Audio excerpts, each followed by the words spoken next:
Video করার সময় ধরে নিয়ে যাওয়া দুই তরুণকে ফেরত দিল বিএসএফ। লালমনিরহাটে পাটগ্রাম উপজেলার গাটিয়ার ভিটা সীমান্তে টিকটক ভিডিও করার সময় ধরে নিয়ে যাওয়া দুই তরুণকে ফেরত দিয়েছে ভারতীয় সীমান্তরক্ষী বাহিনী। শুক্রবার দিবাগত রাত 2টার দিকে তাদের ফেরত দেওয়া হয় বলে এক সংবাদ বিজ্ঞপ্তিতে জানিয়েছে বর্ডার গার্ড বাংলাদেশ।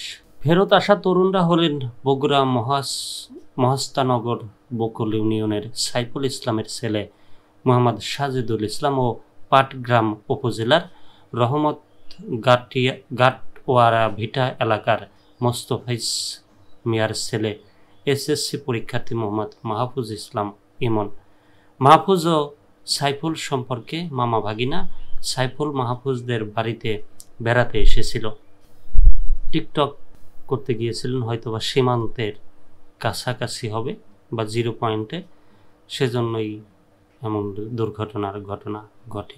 বিজিবি সংবাদ বিজ্ঞপ্তিতে জানিয়েছে পতাকা বৈঠকের মাধ্যমে 8 ঘন্টা পর শুক্রবার রাত 2টার দিকে বুড়িমারি স্থলবন্দরের 0 পয়েন্ট দিয়ে এসএসসি পরীক্ষার্থী মাহফুজ ইসলাম রিমন ও তার মামা সাজিদুল ইসলামকে ফেরত দেয় বিএসএফ। এর আগে শুক্রবার সন্ধ্যা 6টার দিকে লালমনিরহাটের পাটগ্রাম সীমান্তবর্তী ধবলসুতি বিপত্তি এলাকার ভারতীয় চা বাগানের ভেতর থেকে বিএসএফ সদস্যরা তাদের আটক করে নিয়ে যায়। ভারতীয় সীমান্তর মধ্যেই ঢুকে গিয়েছিল।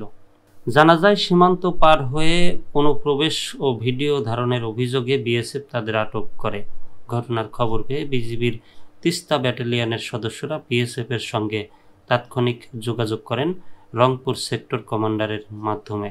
বিএসএফ এর জলপাইগুড়ি সেক্টর কমান্ডারের সঙ্গে আলোচনা হলে 2 বাংলাদেশিকে ফেরত দেওয়ার সিদ্ধান্ত হয়।